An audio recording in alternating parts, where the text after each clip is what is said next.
What's going on, everyone? We are back in our Bears franchise in Madden 17. It is time for the Season 2 season review. We lost last week in the divisional round to the Atlanta Falcons.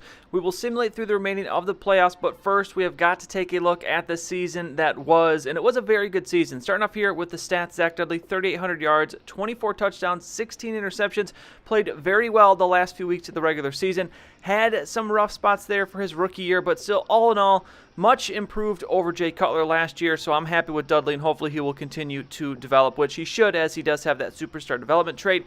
And then Mike Glennon, maybe the good thing here is that Dudley didn't get hurt because Mike Glennon did not play a single snap in the regular season. Now moving on to running back Melvin Gordon, what a revelation this guy was. Trading for him earlier in the year, he ends up with just short of 1,500 yards, 15 touchdowns, just one fumble, 31 broken tackles.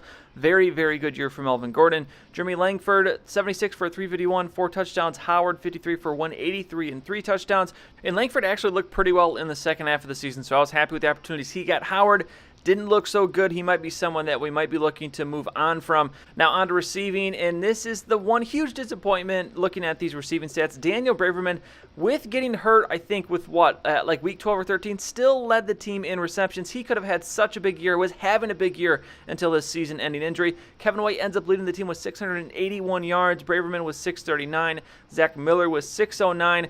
All those guys hurt at some point in the season. Melvin Gordon also adds 459 yards receiving. Alshon Jeffrey just 26 catches for 350 yards. Weird season for him. And then our leading TD receiver is 4. Jeffrey and Gordon both getting 4. So a weird year for our receivers. We had a lot of injuries at wide receiver this year. Zach Miller, even at tight end, was hurt at the beginning of the season. So odd there. But moving on out of defense, Adrian Amos leads the team with 107 tackles. Voorhees Greg, a very, very good rookie season, 101. Trevathan with 90. McPhee with 74. Kyle Fuller, even right there, with 64. Danny Trevathan leads the team with 20 tackles for loss. McPhee with 19. Leonard Floyd with 14. Cecil Rudd, the rookie, another good rookie, with 12. And then Freeman, Amos, Voorhees Greg, Salisbury, and Hicks all still with 10. And the first guy, actually, I think he had 11. And then looking at sacks, it's 13.5 for Leonard Floyd, 13 for McPhee and Rudd. And Cecil Rudd, actually, I think had 12 in the first 11 or 12 weeks of the season. So he did not finish the season off great, but still a very good rookie campaign for him. And then interceptions, what can you say about Kyle Fuller? 8 interceptions, 3 for the rookie Voorhees Greg again.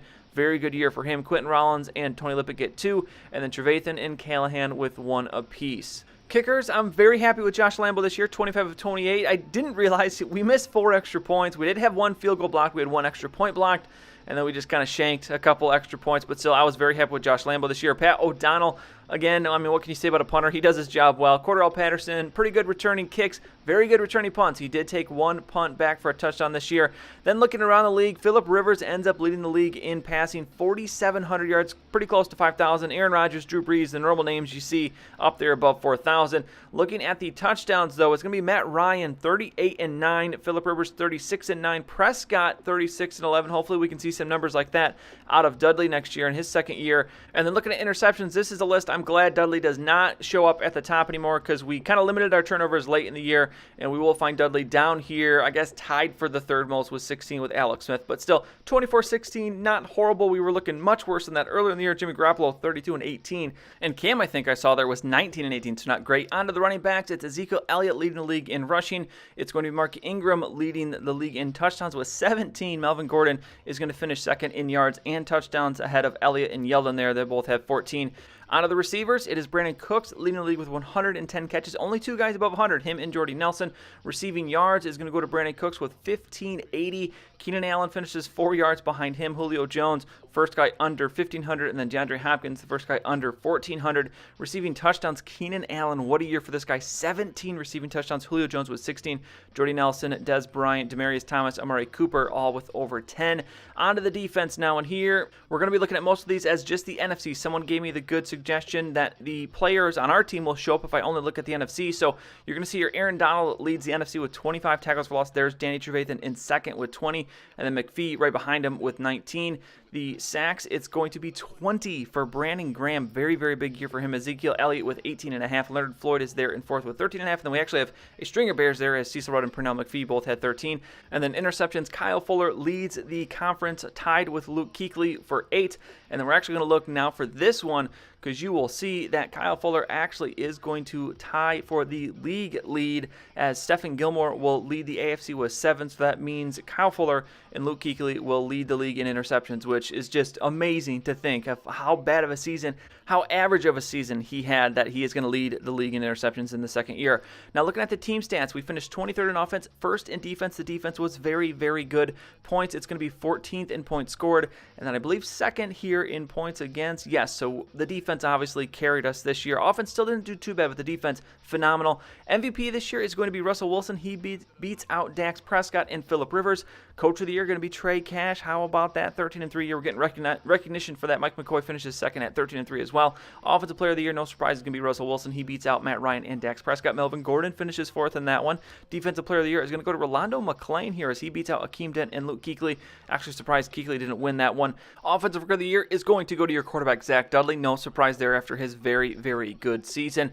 Defensive player of the year, it's going to be Cecil Rudd finishing third. He was in first earlier in the season, but as I said, he kind of fell off in the second half of the year, so he's going to finish third, and then Voorhees Greg will finish 7th in that race. Best QB goes to Matt Ryan, beating out Dak Prescott. Russell Wilson somehow finishes third in that one. Zach Dudley is going to finish 6th. Melvin Gordon will be your best running back, beating out Ezekiel Elliott. Actually, a little bit surprised by that one, but hey, we'll take it. Julio Jones is going to win best wide receiver, beating out Brandon Cooks and Jordy Nelson. Best lineman is going to go to the Cowboys, as they have 4 on the list. The first 4 guys, all Cowboys. That is ridiculous. Best defensive lineman goes to Brandon Graham, beating out Ziggy Ansah. Luke Kuechly wins best linebacker, which I don't get. Rolando McClain won defensive MVP. How does he not win best linebacker? Best DB goes to Kyle Fuller, who beats out Orlando Scandrick. So we get a couple wins. And actually, third, Josh Lambo, I forgot, is going to win best kicker. But what a season for Kyle Fuller and Melvin Gordon. Good to see those guys winning some awards. Now it's time for our season awards. So we are going to be handing out most improved player, rookie of the year, offensive and defensive MVPs, and then team MVP. Now some of these awards were easy to pick this year. A couple of them were kind of difficult. There's a couple guys, I think, for some of these that really, really could have earned this. But we're going to start out with rookie of the year. And this is one of those that I could have given it to a couple guys, but I am going to end up giving it to Zach Dudley. As, I mean, our quarterback led this team this year. How can you not really end up giving it to him? He had 3,800 yards, 24 touchdowns, 16 interceptions. Now, I did think we maybe could have given it to Voorhees Greg. He had 100 tackles and 3 interceptions, or Cecil Rudd, who had 13 sacks. But ultimately, Zach Dudley, one of the big reasons that we were able to make it as far as we did this year. The rookie, I mean, huge, far and away, a big upgrade over Jay Cutler. So he is going to win Rookie of the Year. Next up is going to be Most Improved Player. And this one could have gone to a couple different guys, and it's going to end up going to the guy that, well, stayed healthy the entire year. I'm going to give it to Kyle Fuller.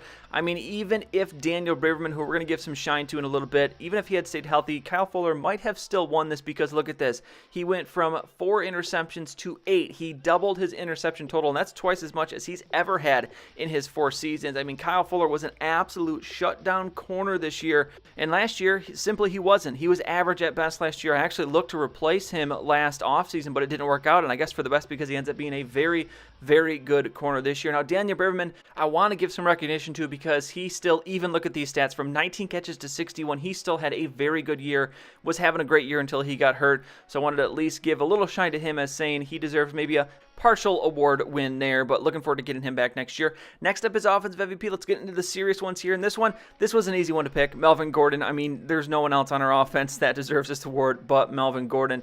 The guy was amazing. 1,500 yards rushing, 15 touchdowns, 460 yards receiving, and 4 touchdowns. So he's very, very close there to 2,000 yards of total offense and 20 total touchdowns. I mean, offensively, just unbelievable. He was a clear difference maker. I don't think we have the season we have without Melvin Gordon in the backfield. If we had not made that trade in, what was that, week 4 or 5, I don't think we would have made it to the playoffs this year. So Melvin Gordon, obviously, well-deserved offensive MVP.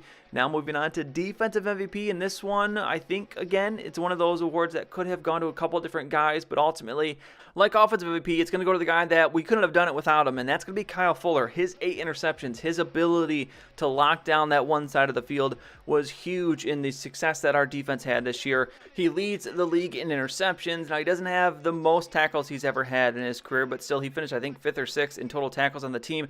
He also gets recognized across the league as he is the defensive back of the year as well. So I think well-deserved him being defensive MVP. Now time for MVP, and looking at the weekly MVP awards, Melvin Gordon ends up with the most wins for our weekly awards. He ended up with 4. Zach Dudley had 3. Kyle Fuller had 2. And then there was a bunch of guys with 1. We had a lot of different guys helping out this year, so you can see all the guys that won at least one time. But looking at our team, thinking about who was really the true MVP, it ended up being kind of an easy pick. I mean, I got to give it to Melvin Gordon. As I said earlier, we would not have had the season we had without Melvin Gordon. Honestly, it would not have been the same. We probably would have lost maybe 3 or 4 more games than we did. So Melvin Gordon going to be my MVP pick for season number 2. Now, if you disagree with me on any of these, let me know in the comments down below who you feel were the award winners this year. But the housekeeping stuff is done. Now let's find out who is going to be Super Bowl champion. There are your matchups: Broncos, Chiefs, Falcons, Seahawks. Let's see who's going to move on to the Super Bowl. And it's going to be the Chiefs beating the Broncos 27-20 and the Falcons edging out the Seahawks 32-29, which I'm actually glad to see because it will feel a little bit better if we lose to the eventual Super Bowl champion. But that's an interesting matchup there for the Super Bowl. Falcons and Chiefs, not one that you normally see, so we'll see who wins that one. Now, one more thing, I guess, housekeeping thing to do here is looking at the Pro Bowl teams. Let's see if we got any Pro Bowlers. We did not get any last year, so we'll see, is anyone going to show up on this list? And, of course, there is Melvin Gordon, going to be the first halfback. No surprise there. Zach Dudley does not make it. For wide receivers, we're not going to see any of our wide receivers on this list. That is easily going to be taken up by some much better guys. Marcus Wheaton, that's a surprise name to see there for wide receiver number 5. Nick Boyle, the tight end from the Falcons, is going to make the team. That one I'm okay with. He absolutely torched us earlier in the year. Greg Olson's going to make it. Jordan Reed. On the line, I don't think we'll have anyone on the offensive line. I don't really think we had anybody playing that well. Or no, excuse me, Kyle Long is going to be right guard number 1. I don't know he had that great of a season, but hey, we will take the recognition definitely. So we have 2 so far on the list. Now let's see who else can we get on here. On defense, I feel like we should have at least a couple guys on the list here on defense. Is it going to be a defensive lineman? Maybe Cecil Rudd makes it. Nope, Cecil Rudd is not going to make it. D-tackle, we're not going to have anybody here. Linebackers, I feel like we should maybe have one there is Pernell McPhee. So there is number 3 on the list. He makes it as an outside linebacker. And then let's see, no one else here. And you got to be kidding me. Look at this. Kyle Fuller is going to be totally shafted on the corner list. So there must be some sort of glitch there. Kyle Fuller, obviously leading the league in interceptions, should make the Pro Bowl. So I'm just going to pretend like we have 4. And then Pat O'Donnell and Cordarrelle Patterson make it. Josh Lambo doesn't. So we end up with 6, I think that is. 6 Pro Bowlers, which is very good considering we had 0 last year. Now looking at the Super Bowl, and look at this. The Chiefs beat the Falcons 28-14. So the Falcons' road ends, and it looks like they had the edge offensively, but 4 turnovers for the Falcons. Looks like that was the difference. The Chiefs' defense stepping up. 3 interceptions for Matt Ryan. That is not how you want to go out in the Super Bowl. The running backs, Jamal Charles, 19 for 91 and a touchdown. Freeman, 17 for 78 and 2 touchdowns. Sarkandrick West, 58 touchdowns. So the running game working very well for the Chiefs. And then the receivers, the only thing I really need to see here is Julio Jones, 5 for 52. They were able to shut down Julio Jones and Nick Boyle, 5 for 49. So that's really going to be the difference. Chiefs, your Super Bowl champions. Looking at the news after the season, DeMarcus Ware is going to retire. Looks like Davis is going to retire. I believe on the first slide I had Brandon Marshall retiring as well. And then after this, it's going to be getting into cuts. DeMarco Murray is going to be released. Darquez Dennard. I believe Adrian Peterson is not returning to the Vikings either. Now, final thing we're going to do is look at the players that we have coming up for re-signing. Akeem Hicks is going to be the highest rated player, so we don't have any big names heading into free agency. Pat O'Donnell, Jermaine Bushrod, Matt Judah, Zach Miller. Got to think about whether they're going to bring Zach Miller back. He is an older tight end, still very good. Tyler Higbee, that's a guy we stole off the Rams practice squad. Do we want to bring him back? Mike Glennon, do we want to bring him back as our backup?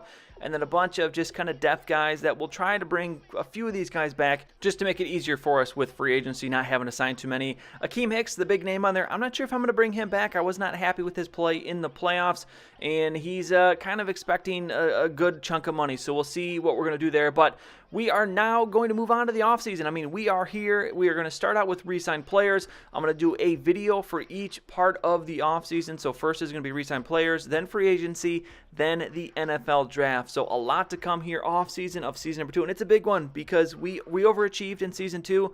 So if we can fill in a couple holes here, I think we can set ourselves up to have a very, very big year in season 3 of this franchise. So some important decisions to be made. We'll see if we can get any big players. I want to try and shore up the offensive line. That's big. I thought I wanted to shore up the secondary, but maybe we don't need to do as much to the secondary as maybe we thought before. Maybe pick up one key corner there. And besides that, I'm not really sure what else we need to address. The team is looking pretty good as it stands. So we'll see what we can do. We get into the offseason. It's coming at you. Re-signing players coming in the next video. That is going to be it for this one, though. If you enjoyed it, please go and give it a like. I'd really appreciate it. And subscribe to see any future videos that I make. As always, thank you for watching, and I'll see you next time.